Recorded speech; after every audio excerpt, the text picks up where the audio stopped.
4h12, uma ótima tarde para você. Estava aí acompanhando a Santa Missa com o Padre Daniel, lá direto da Basílica de Nossa Senhora, padroeira de Minas Gerais, Nossa Senhora da Piedade. 4h13, nós estamos aqui para mais um Falando de Vida na TV Horizonte, canal 30.1 e também pela Rádio América 107,1. Já nessa proposta de convergência, estamos juntos com você também nas redes sociais, no nosso canal no YouTube, Rede Catedral de Comunicação Católica e também pelo aplicativo da Rede Catedral. Você pode ouvir também o nosso programa pelo nosso canal no Instagram e, claro, participar com a gente pelo 99412-2179. Eu sou o Zé Carlos Piotto. Tenho o prazer de estar na sua companhia nessa tarde de sexta-feira, dia 27 de junho de 2025. Nós vamos juntos no Falando de Vida, que hoje tem um convidado muito especial. Eu tenho o privilégio de contar com a presença do médico cardiologista que vai estar conosco nesta tarde, trazendo para você toda a sabedoria dele e muito mais do que isso, tudo que ele tem no coração, na alma e, mais importante, trazendo explicações importantíssimas para você, Dr. Paulo Alves, que vai falar sobre a construção de um caminho e um cuidado para se seguir envelhecendo com saúde. Nós vamos estar juntos falando de vida. Falando de Vida. Muito bem, 4h14, está aqui do meu lado o Dr. Paulo Alves, que enfrentou um engarrafamentozinho nessa tarde também, aí no anel rodoviário. Não é brincadeira, sexta-feira a capital realmente tem um trânsito muito intenso. Dr. Paulo Alves, prazer recebê-lo aqui. O senhor já é da casa, né? Mas é a primeira vez que eu tenho o prazer de estar com o senhor nessa convergência, juntos no Falando de Vida hoje, aqui na TV Horizonte, na Rádio América 107,1. Seja bem-vindo, ótima tarde. Que bom que o senhor se livrou do trânsito e chegou a tempo. Boa tarde, Piotto. Prazer em conhecê-lo. Eu já sou um frequentador aqui da casa, mas é a primeira vez que eu tenho a oportunidade de interagir com você. Boa tarde aos telespectadores da TV Horizonte, aos ouvintes da Rádio América. E é muito bom estar aqui de novo para falar de vida. Paz e bem a todos. Muito bem, 4h15, falando de vida, falando de envelhecimento, falando de maturidade. Hoje nós temos a oportunidade de estar aqui com um cardiologista.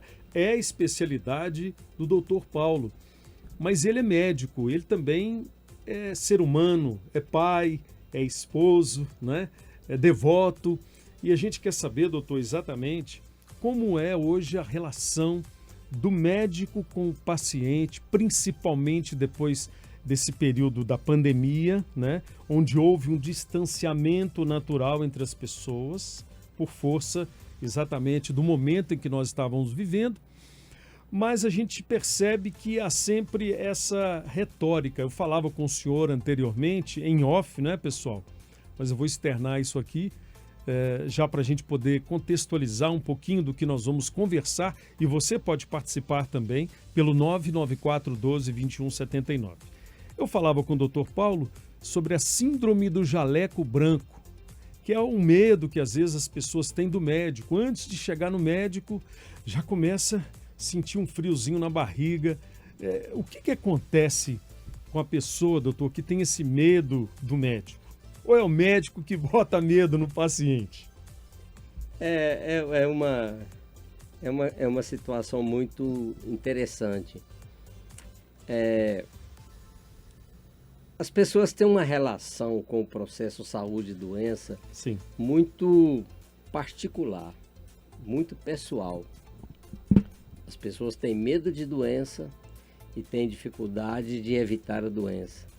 Tem medo de doença, mas tem dificuldade em fazer aquilo que é possível fazer para evitar a doença. A síndrome do jaleco branco a que você se refere é, na verdade, uma condição médica já bem definida. Sim. Que foge um pouco do controle da pessoa, né? A pessoa não tem controle disso. Você pode consultar com o médico, pode ser seu irmão, seu pai, sua mulher, seu amigo, sempre você vai expressar isso lá, porque é uma coisa que é intrínseco seu e vai expressar sempre. Mas ela guarda uma correlação com alguma coisa aí de subconsciente que está relacionada com essa dificuldade que a pessoa tem de lidar. Na verdade, no fundo, a pessoa tem medo de, naquele processo, ela descobrir alguma coisa ruim com ela. Aliás, tem até um ditado popular que diz que quem procura acha. Não tem jeito, né? Só acho que existe, né? Claro. Nós vamos conversar sobre isso mais para frente. Muito bem. Então, gente, é a síndrome do jaleco branco, que alguém me perguntou isso anteriormente, antes de vir para cá. É uma situação particular de cada um, né, doutor? Tem gente que já vai ao médico naturalmente, não tem nenhum tipo de problema com essa pessoa do médico, né? Mas nós notamos, doutor, que algumas pessoas sentem um certo distanciamento entre o paciente e o médico. Há uma dificuldade entre vocês, profissionais da área da saúde, ou particularmente entre o médico e o paciente. Tem paciente que não conta tudo que deveria para o médico, tá certo? Muito interessante a sua pergunta, porque é o seguinte, eu tenho uma consciência de que nós médicos temos dificuldade de nos comunicarmos. Sim. Não é incomum, não é infrequente a gente perceber que você passou uma informação, deu uma explicação, você acha que você falou de forma clara e para a pessoa você falou grego. Isso não é incomum. Então, eu tenho 31 anos de formado, 29 anos de cardiologia e tenho me dedicado a desvendar esses mistérios e aperfeiçoar esse processo de trabalho. Certo. E ultimamente, com as minhas mídias sociais, eu tenho tentado produzir conteúdos que proporcionam essa aproximação do médico com o paciente numa linguagem mais adequada, numa linguagem que o paciente consiga entender de forma prática, porque nós temos do lado de cá um profissional, do lado de lá uma pessoa que demanda uma orientação e esse processo tem que se completar. Mas não é incomum, ele não se completa. É frequente a gente ter essa sensação de que a gente passou a informação que queria, mas a pessoa não registrou tudo. Não registrou. Não gravou. Então eu tenho trabalhado nesse sentido e o meu propósito de vir aqui, eu tenho vindo aqui à Rádio América já algumas vezes para a gente ter esse tipo de bate-papo, de conversa, para ver se humaniza um pouco mais a relação do médico com o paciente. Porque não pode haver um distanciamento. Esse distanciamento ele não ajuda, ele só atrapalha. Eu tenho tentado isso, estou nessa batalha. Doutor, a gente vê que, e a gente percebe que tem pessoas que optam até por trocar, né, de médico, do que tentar entender um pouquinho mais também a questão que nós vivemos hoje, do tempo que é muito rápido, né? E as pessoas esperam, às vezes, do médico aquele atendimento mais demorado, que antigamente a gente tinha à disposição, como é que era a sua família, como é que era o seu passado, né? Da vovó, do vovô, até chegar no papai, e hoje não dá tempo. O médico, às vezes, a gente está fazendo aqui uma crítica construtiva. Boa tarde, tudo bem? O que você está sentindo? Não, então tudo bem, então senta ali, pega a caneta. Então é isso aí, minha filha, boa tarde, muito obrigado. Aproximar, e como é que faz com esse tempo que é tão curto para entender a dinâmica do paciente também, doutor? Piotr, nós vivemos aqui um dilema muito sério, que é o seguinte, no passado, nos primórdios da medicina, a medicina era uma atividade quase que sacerdotal. Sim. Hoje, a medicina é uma atividade profissional. E esse profissional, ele vive um problema sério, porque você que compra o serviço de saúde, você paga um preço muito alto. Sem dúvida. A empresa que me paga para prestar esse serviço para você, ela não pode me pagar um valor justo, ela não consegue me pagar um valor justo, senão a conta dela, a contabilidade dela não fecha. Como resolver esse dilema? Eu tive ontem no consultório uma discussão com Eu tenho um cliente de consultório que é uma pessoa muito ativa, muito viva. Eu tive exatamente essa discussão. Ele questionando justamente isso. Do lado de cá tem um médico que tem conta para pagar. Ele tem filho, família, tem que pagar aluguel, tem que pagar a prestação do apartamento, tem que pagar R$ 4.000 de mensalidade escolar para o filho dele, para ele ter uma escola boa, porque a escola pública não atende satisfatoriamente, infelizmente. Sim. E por outro lado, ele recebe muito pouco pelo trabalho dele, muito menos do que vale. Sem dúvida. Como resolver essa equação? Essa conta não fecha. Então, é um dilema que eu não sei qual que é a solução para ele. Eu entendo o questionamento do cliente do plano de saúde, mas eu entendo também a situação do médico. Se o médico não conseguir administrar isso, ele não consegue nem sobreviver. Vai ter que deixar de ser médico e plantar inhame na roça, criar galinha, comer couve. Eu não sei como resolver isso, mas é uma realidade dos tempos atuais. E como fazer? Seria bom, doutor Paulo, que o paciente fosse ao médico também, já se conhecendo um pouco, tipo assim, com uma listinha das dúvidas para minimizar um pouco o tempo. Isso seria importante? Porque tem gente que vai no médico também, não é? E às vezes a pessoa, quando chega no consultório, é que vai desabafar com o médico, aí que vai contar qual é o problema, às vezes não sabe nem em qual especialidade está sendo atendido. Piotr, deixa eu clarear um pouco as ideias aqui, que eu acho que para o ouvinte, para o telespectador, vai ser interessante. Por que você procura um médico? Por várias razões. Exato. Há aquele que procura porque quer saber como é que ele está, há aquele que procura porque está sentindo alguma coisa, ele quer saber o que é, e há aquele que procura porque está doente e sabe que precisa cuidar da doença. Nós temos 3 situações aqui que nós chamamos de prevenção em 3 níveis: primária, secundária e terciária. Vamos começar com a prevenção primária. A pessoa que procura o médico para prevenção primária, ela busca o quê?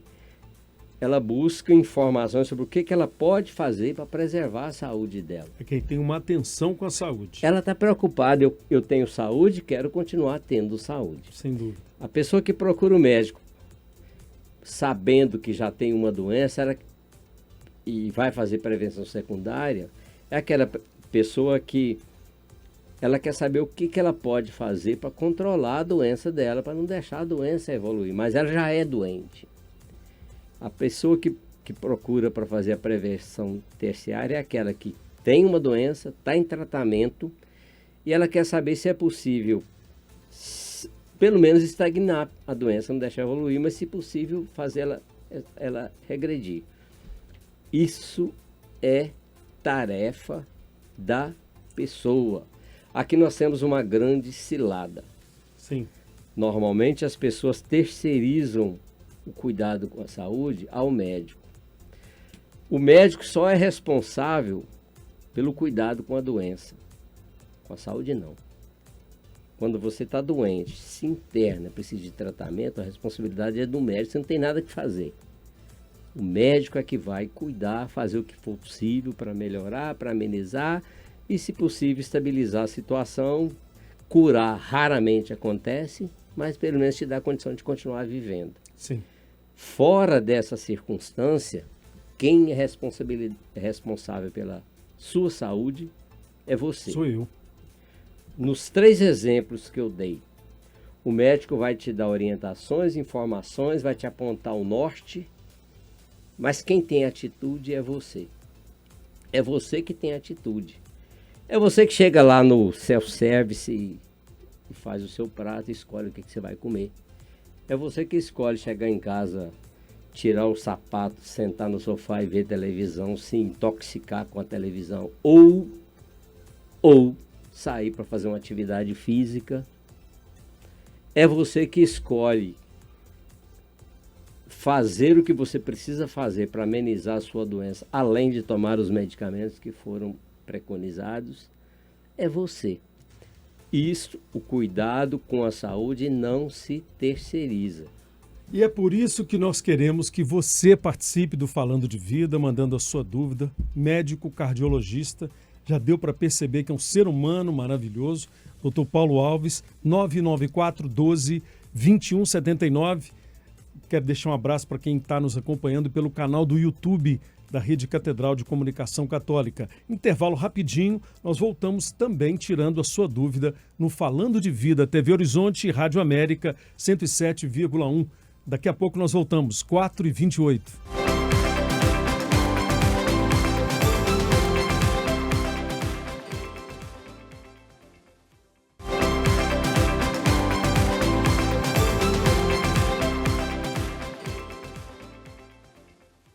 Quatro horas e 31 minutos no Falando de Vida, hoje com o Dr. Paulo Alves, que é cardiologista, médico, batendo um papo sobre a relação do paciente com o médico, vai tirar suas dúvidas também durante esse tempo que a gente tem aqui na programação da TV Horizonte da Rádio América.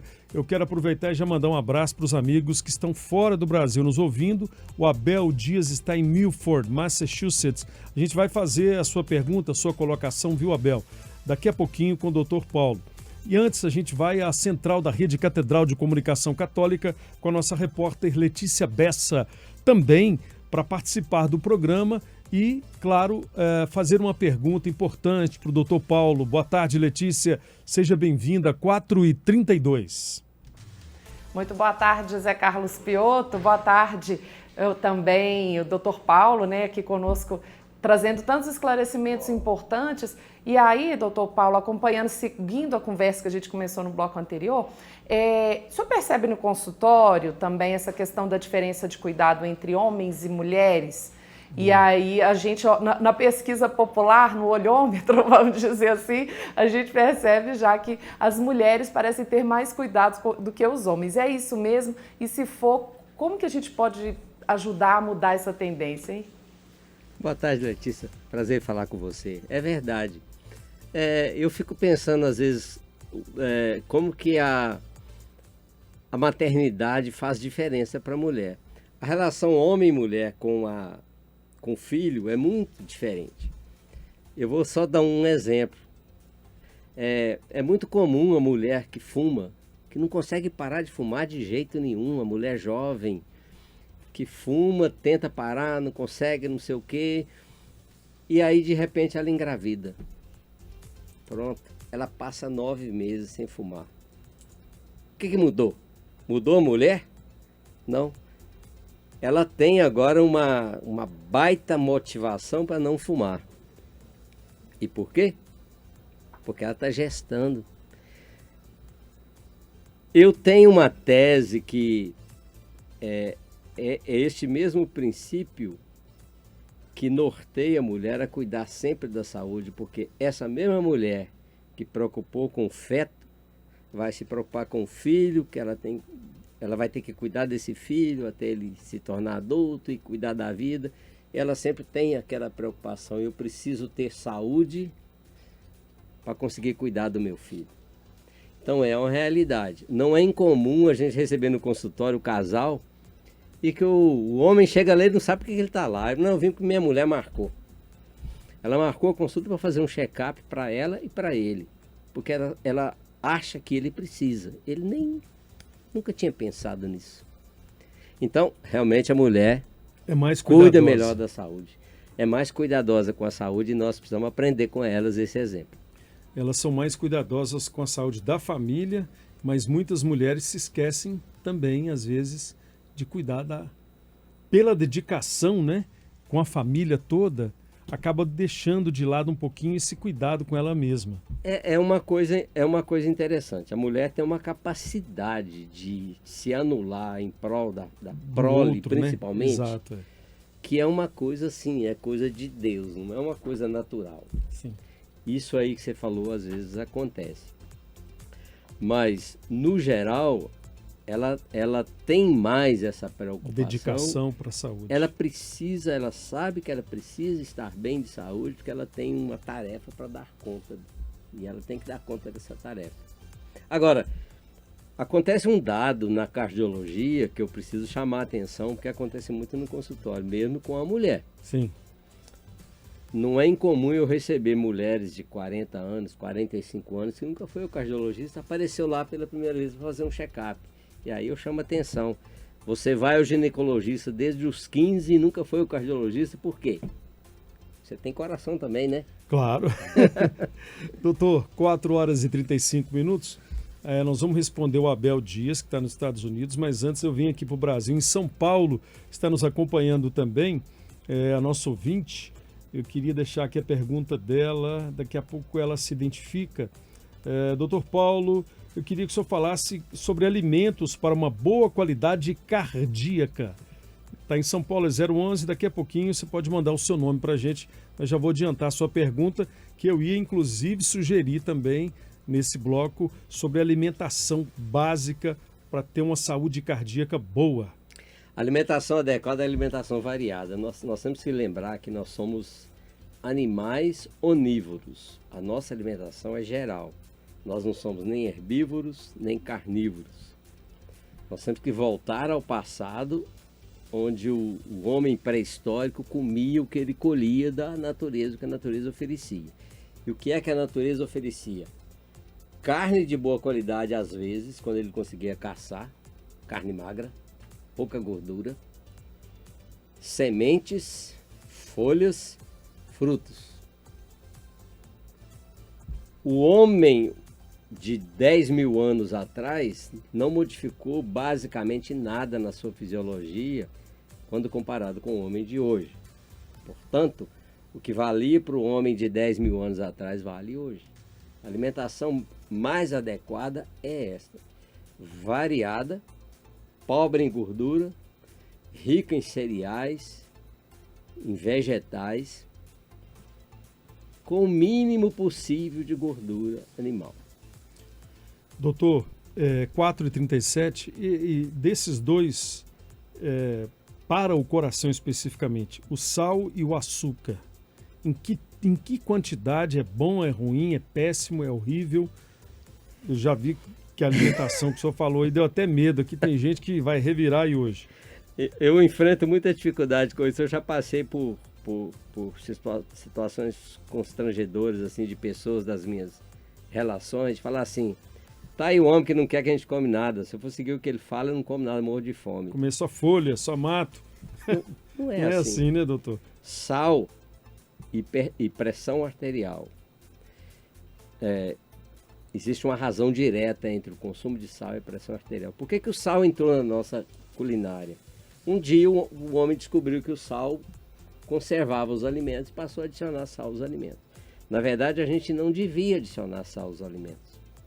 A quantidade de sódio, o sal que você põe no alimento é cloreto de sódio, é cloro e sódio. E sódio. A quantidade de sódio que nós precisamos para a nossa fisiologia funcionar bem está presente nos alimentos. Quando você come uma batata, a chamada batata inglesa, ela é rica em sódio. A banana tem sal também? Potássio. Potássio, sódio. A gente não precisava acrescentar. A gente passou a acrescentar porque isso passou a fazer parte do nosso pacote de sabor. Mas não é bom. Sal e açúcar. E hipertensão arterial. Não combina mesmo. Não combina. Agora, com relação ao açúcar. O açúcar é um carboidrato essencial ao organismo. Sim. Tem muitos órgãos do corpo que utilizam o açúcar como a primeira fonte de energia. O cérebro utiliza exclusivamente glicose como única fonte de energia. Exclusivamente. Olha. Os músculos usam gordura como fonte de energia, mas o cérebro não. Só açúcar. Então, qual é o mal de você comer açúcar? Na quantidade adequada, nenhum. Temos que lembrar que o carboidrato que você come, a farinha, o amido que você come no pão, a farinha de trigo, ele é transformado em açúcar em 5 minutos. O pão branco que você come da padaria, você compra na padaria, gostoso, cheiroso, quentinho de manhã. Vira açúcar. 5 minutos depois que você comeu, já virou açúcar. É açúcar puro. E a cervejinha também, né, doutor? Cerveja rica em açúcar. Mas então é o seguinte, não existe problema se você consome açúcar em quantidades adequadas. Se você consome em quantidades exageradas, é uma coisa interessante. Nós temos uma memória celular de um tempo de escassez. Interessante isso. É por isso que nós não jogamos nada fora. Tudo que sobra nós armazenamos. Então, se você come açúcar em excesso, ela é transformada em gordura. porque na memória celular sua, está cravado lá que você não pode jogar fora. Então você armazena. Aí vem a barriguinha do chope. Não é a minha, que não é o caso. Nem a minha. Eu sou esbelto. Muito bem. Faltando 19 minutos para as 5, é bom demais ter a presença aqui do Dr. Paulo Souza. Na volta eu quero... Dr. Paulo Alves, perdão.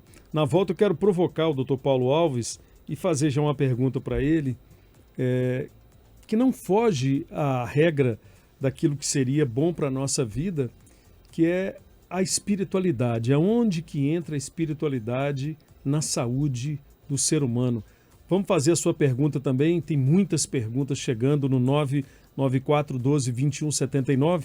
Daqui a pouquinho nós voltamos ao vivo no Falando de Vida pela TV Horizonte e Rádio América com o Dr. Paulo Alves, cardiologista. Mas a gente quer que você aprenda a viver bem e melhor. Fique conosco. 19 para as 5.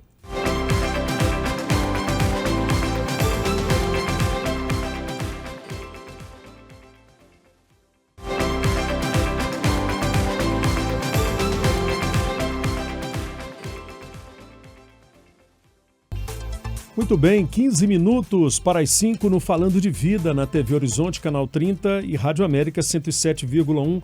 Eu sou o Zé Carlos Piotto, tenho um prazer de estar nessa tarde com você falando de vida, falando de saúde, falando de espiritualidade também, com o Dr. Paulo Alves, que é médico cardiologista.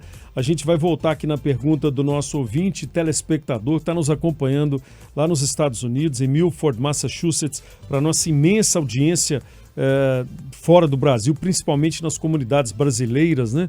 Fora do Brasil, nos Estados Unidos não é pequeno, é grande. E o Abel Dias, um abraço para você, Abel, obrigado pelo carinho. Ele faz uma pergunta aqui, doutor. Lá nos Estados Unidos, o senhor falou da intenção da pessoa se cuidar da medicina primária, secundária e terciária. Ele fala que mora lá nos Estados Unidos e que lá ele tem o atendimento primário e vai ao médico de 3 em 3 meses, mas por conta do excesso de pessoas da imigração, agora esticou o prazo de 6 em 6 meses. Aproveitando essa colocação do Abel, qual que é o período correto da gente procurar o atendimento médico? De 3 em 3, de 6 em 6, todo ano, de acordo com o médico, é claro, de acordo com a especialidade, mas já agradecendo a participação do Abel, está lá acompanhando a gente, assim como uma massa de brasileiros vivendo fora e acompanhando a TV Horizonte pelas redes sociais. A gente tem uma orientação da Sociedade Brasileira de Cardiologia do ponto de vista cardiológico, que toda pessoa deve fazer um exame cardiológico até os 25 anos, se tiver tudo normal, outro aos 30, de 2 em 2 anos, dos 30 aos 40, e a partir daí todo ano. Estou falando de uma pessoa saudável. A partir do momento que surgem problemas, a história já muda. No caso específico do Abel aí, eu não sei como é que funciona o sistema nos Estados Unidos, né? Aqui existe uma livre busca pelo médico. Sim. O usuário de plano de saúde tem uma livre busca, em outros países não tem isso. A gente sabe, Portugal, na Holanda, na Alemanha não é assim. Eu tive exemplo disso recentemente no consultório de paciente que veio de lá porque lá não pôde fazer um check-up. Aqui nós temos a livre busca em alguns lugares. Eu não sei se aí tem essa livre busca, mas eu quero chamar a atenção para uma coisa, Abel. Não sei a sua idade, não conheço nada sobre o seu estado de saúde, mas para mim o que é mais importante é o que você faz com essas suas idas ao médico de 3 em 3 ou de 6 em 6 meses. Se você está fazendo sua parte, cumprindo o seu papel, certamente o médico está cumprindo o dele, então você vai se dar bem. Muito bem, doutor. 12 minutos para as 5. Doutor Paulo, a espiritualidade, a pessoa que cuida também da parte espiritual, que vivencia a parte espiritual, ela tem, digamos, algumas vantagens sobre a pessoa que abandonou a espiritualidade, abandonou o aconchego da igreja. E eu quero fazer uma perguntinha para o senhor, que eu sei que vai complicar um pouco, mas ela é importante. Estar podendo desabafar com o padre, por exemplo, e fazer o seu desabafo, exatamente no momento difícil da vida, como a gente tem o costume na Igreja Católica de fazer os nossos compromissos, é importante testemunhar a nossa fé. Piotr, nas bodas de Caná, os noivos reservaram o melhor vinho para o final. Você reservou o melhor assunto para o final, e isso aqui é assunto para mais um programa só, é pouco. Um programa só para isso, é pouco. Porque é um assunto do qual eu gosto muito, porque é uma novidade. A confissão ajuda? Com certeza. Eu vou chegar lá, mas eu preciso contextualizar. Vai lá. A cardiologia passou por alguns cortes. A descoberta da aspirina foi um marco na cardiologia. Reduziu drasticamente as mortes por doença isquêmica, infarto e tal. O segundo corte foi a descoberta das estatinas, que foram os primeiros medicamentos eficazes para tratar o colesterol, que reduziu drasticamente a incidência de doenças cardíacas. Reduziu e estabilizou. Quando eu terminei a minha formação em cardiologia, a gente estava nesse patamar aí do segundo corte. E a gente sempre conviveu com essa questão. Por que que não continuou caindo? Eu, particularmente, isso sempre aguçou minha curiosidade. Eu sempre procurei respostas para essa pergunta. E depois de algum tempo, surgiu uma novidade, que é o assunto que você trouxe à tona.